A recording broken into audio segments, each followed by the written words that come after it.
Welcome back to another inquiry series with Michelle Terrill-Heath. Today, we're going to talk about this topic, when the worst part happens, and for better or worse, which is a Substack that Michelle just wrote last week. And now we're going to talk about it as we do every other week as part of the Substack series.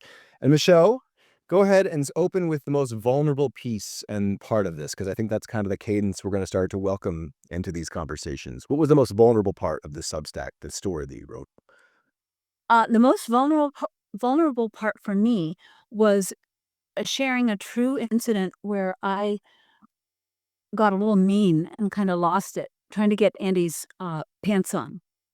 And so that was a vulnerable moment for me because nobody likes to lose it. Nobody likes to get impatient or be, something worse than they think they are, right?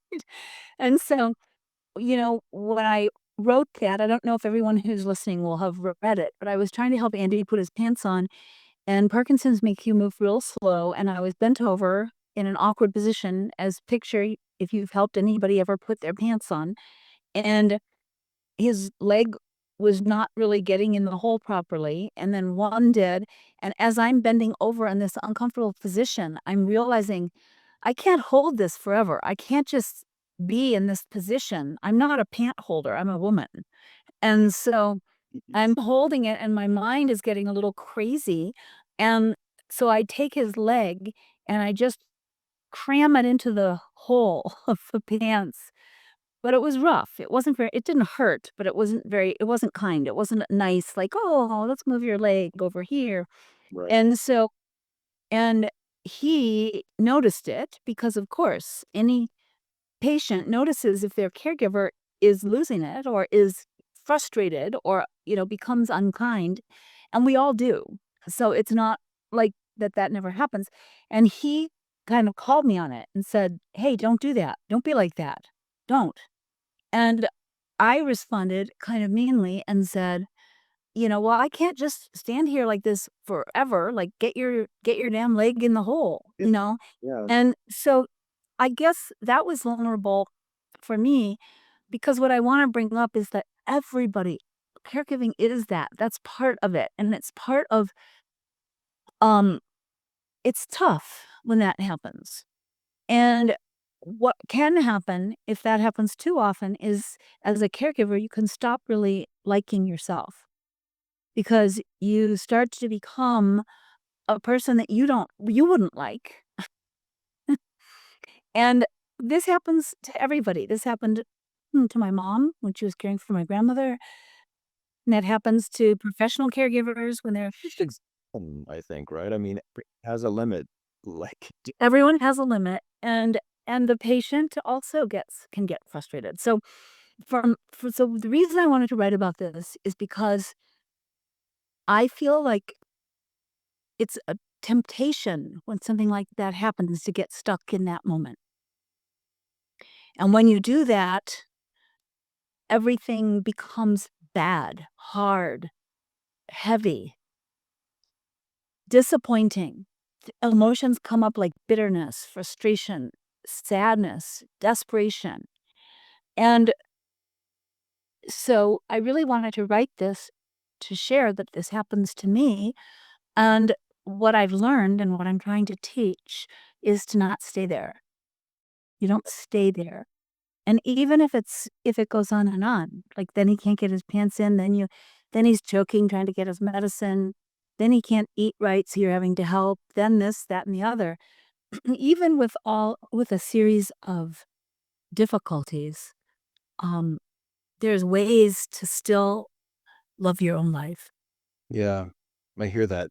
And also, it's a little bit like, back to the exhaustion and limits. It's like, I can't do this today. And you're giving people, everyone listening to this right now has reached that point, but you're giving them a tool, which is what I'm hearing and I'm learning right now about how to not stay in that place of guilt or it's okay to be exhausted and to forgive yourself, I suppose, which you just kind of gave us the permission, right, to do that, to forgive ourselves. And um, but that's not so easy. It's a little easier said than done, as Definitely. I'm gonna be put my little skeptic hat on and say, For myself, particularly if we're doing like personal experience, I've caregived as well. Or caregived? Is that even a way to say it? I Caregave. I caregave, or I have cared for others. And in that time, I think there have been, moments where you get grumpy and they're grumpy, and then I don't know. It doesn't shift so fast for me, really, to be honest. I don't just wake up the next day and it goes away. So, I mean, for us skeptics, we're kind of like, oh, yeah, well, it's easy for you to say just move on from the guilt, but I do this every day. I'm caregiving for my husband, or I'm in this situation every day. How do I just put a smiley mask on it and then keep it going? Because Right. No mask needed. Um, what I will say is it takes practice. And the practice involves reminding yourself that you are in an unequal relationship. And there's more responsibility in an unequal relationship than there is in an equal relationship. I'm not comparing Andy and his Parkinson's to being a child, but in a parent-child situation, it is an unequal relationship. The parent has a responsibility towards keeping the child, uh, cared for, safe, all this type of thing, and the child is given certain responsibility as well. In a caregiving situation, it's different because it's not like a child where the child is growing and gonna become more and more independent, and your caregiving needs are gonna get less and less and less. It's different because it's a different situation because in elders and caregiving from disease, um, things usually get worse. now, isn't that interesting? So I just want, before you go on really quickly, it's different because I think when you're a parent, you have given consent. You're having birth, you've consensually decided, I'm gonna take on this responsibility, and it's gonna be 18, 30 years with me at 45. yes. You've been taking care of me for so long. But when your partner gets sick, or sometimes in caregiving, there is like there's not much consent, in the sense that you really pretty much have to deal with any shit that comes your way, and that's just it, even if it's really bad. Yeah, Yeah, it's built into what you have to take, and there could be so much resentment around that, actually, I can imagine, when it's unequal. yeah. That was the first thing I heard, was like, "Ooh, so much resentment can come up around that." Anyway, go on. And the thing is, and what I'm trying to get people to do is to all those things come up. I've felt I think everybody has felt resentment, has felt, why did my later years in life with my husband have to include this disease? Why this, that? These are not the right questions or the right answers. Um, the situation involves practice, and the practice, just like any practice, involves awareness and some attention put on this on yourself, and reminding oneself um, that this isn't the whole story. This isn't the whole picture. Reminding yourself, for me, it helps a lot reminding myself who it is I'm caring for. I'm not caring for some unknown person. I'm caring for the person I fell in love with, married, had 3 kids with, did a whole life with. And so, you know, and so if you can do the practice of when things get really, really hard, instead of spinning your wheels right there and just getting stuck in that, it's really important to move from that. And when you're saying it's not easy, but it gets easier. Well, And practice, for sure. I mean, yeah, that was, for me, that was a beautiful way to respond to that, because, that is, a skeptical person would be like, "Well, how do you break down, is there a method, Do I go for a walk, or do I go to a yoga guru, or who can God take this love it. from me?" All Yeah. of you practice the multispectral, multidimensional, sort of holistic path, for sure. That is definitely everything that you're about. After you remind And your that's not for everybody. So there are other ways as well. And people listening are gonna be like, "Well, what? Tell me, tell me." And it's like, no, it's not that easy. It's not like, oh, ABC, do this, that, that, and everything's great. It's a practice that you have to take on, just like you've taken on the work of being a caregiver, That's right. and the work of being a patient. You have to take on the work in order to have a life you love. That is the goal, to have a life you love. And that even within that life that you love, there are some things you don't love in there. And as we talked just before we started talking, like it's like that. You have a dog and your dog is your puppy and you love them and you or her and cuddle and they're wonderful, but do you really love picking up poop or cleaning up urine after they've urinated in the house because they get old and they can't hold it anymore or what? Or do you really love vacuuming up all that fur every day? Or, you know, so it's similar in that the goal is clear. The goal is to love your life. Yeah, yeah, I hear that. And the practice is gonna be very individual. I have a lot of suggestions I can give that work for me, but they may not work for everybody. But what is universal is you have to find things that stop you from being stuck in the what we're calling lately the shitstorm That's right. of the situation Yeah. and get you out of that shitstorm and get you into, different aspects of the situation. That's right. And what I love about kind of also the book, if you're listening to this for the first time, or if you're still just joining in because, you've been following us for a while, obviously Michelle has written a book. It's called Your Wildest Dreams, A Parkinson's Love Story. She's working on her second book right now. But in the first book, I think there's a lot of mention, particularly around the medicine part, which is one of the key talking points, and also in your caregiving, is that you really do have to tailor medicine to you. And I remember one time someone telling me like, oh, when you drink green tea, you should put um, lemon in it because the lemon and the chemistry is like the alchemy that unlocks both ingredients. And then there's a third layer that actually some people might not digest the lemon and they might not digest the green tea. So there's like an even deeper level of how do things combine in life? How are they appropriate for us? You said tailored to you. Is this practice tailored to you? And I think that's the big aha moment I had in your book particularly is that like, oh, you're really encouraging us to do that alchemical or sort of apothecary journey, which is like find the ingredients that you work. Here's the shop. Pick a couple of these ingredients I've given you, and now go experiment and see Yep, how it goes. If it doesn't work, try a different ingredient and different combination and a different practice. So thanks for saying tailored to you because I think that's really what you're about and yep. in the book. Uh, Um, can I add one thing? you The sure. very hard part of the being a caregiver and patient situation is the victim piece.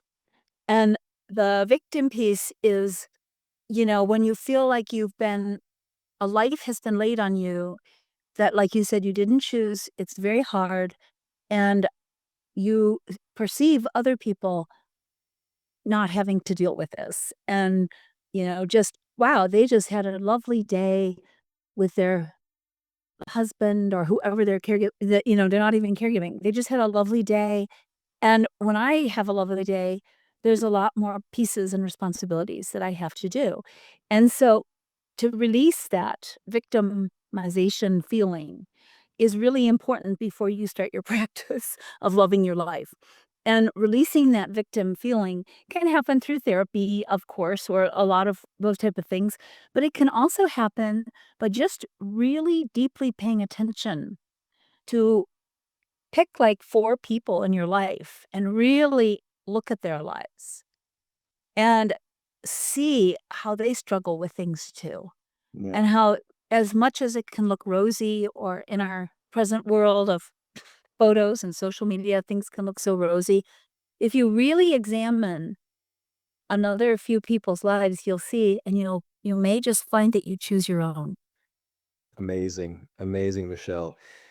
I think, for me, getting out of victimhood and much of my trauma from my childhood has really been about what you kind of said, which is you just got to claim. Perch would say this a lot too. Just, you'll either do it or you won't. There's no workaround. You claim it. You really have to step into a space where you're like, I am not a victim. And then in order to substantiate, like you said, you have to find examples, right? And I think it's great to look at other people too. And I'd suggest that also looking at your own life Yeah.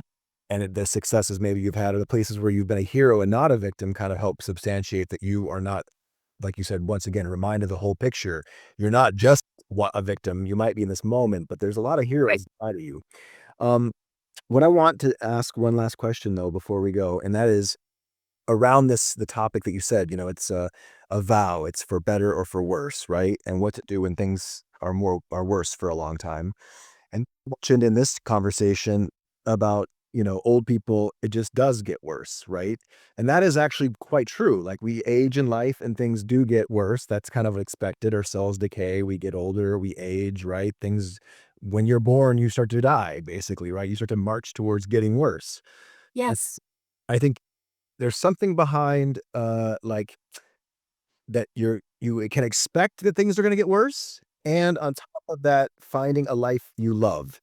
There's something about those 2 things that I'd like you to talk about in the sense that, you know, your book oftentimes talk about too, like, living the best life possible, and by that, I mean, um, yeah, that you take a lot of bad things and you're able to make them like lemons to lemonade, I guess going back to that drink situation. So basically what I'm just trying to say is you already expect that things are going to get worse. And yet at the same time, you know, you can live a good life and live a long life, even if things are decaying, even if you're getting old, even if you're starting to suffer.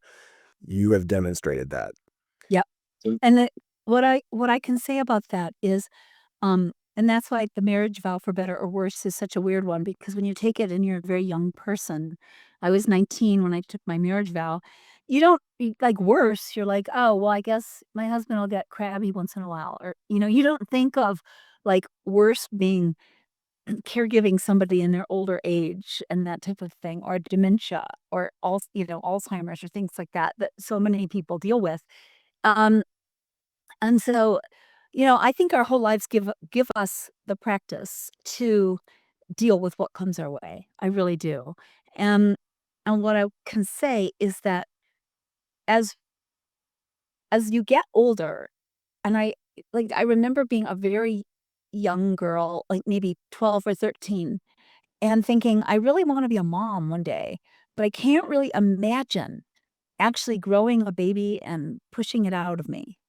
I can't really picture that. Like, that just sounds really hard and really, like, crazy. So, by the time I had a child when I was 25, I I was ready for that. It didn't freak me out anymore, and I started to notice that in my mom and my grandmother. I was lucky to have generations around me growing up, and I started to see that as people get older, the desire to be as active or to be as sharp kind of softens. And you're to be happy, you don't really need to be having all the exact same things that you had when you were a younger person. I see that really clearly in both my parents and my grandmother, that as death came closer, they were really ready. They weren't afraid. They weren't like, "Oh, no." They were like, "No, I'm ready for what's next. I really am. My body is tired." And so I think that life actually, gives us the opportunity, if we're not gonna constantly be chasing something that isn't real, yeah. like, forever youth or something, then it gives us the opportunity to gradually find our acceptance with the as the hard things that happen. Yeah, yeah. I hear a little bit of a shift there from for better or for worse into for better and what is. 'Cause it just gonna be a shitstorm. Right. Why call it a shitstorm? It's yeah, yeah, it's okay. And so we're gonna sign off now, and I just wanna ask all of the listeners if it's possible to just share a vow that you've made that you've stuck through when it feels really bad, and it's getting worse and worse. Just share with us in the comments. Go ahead and follow the inquiry series, and also go ahead and like, comment, share away if any of this is dropping for you or landing for you. And we'll catch you next time in the next inquiry series. Thanks for joining us.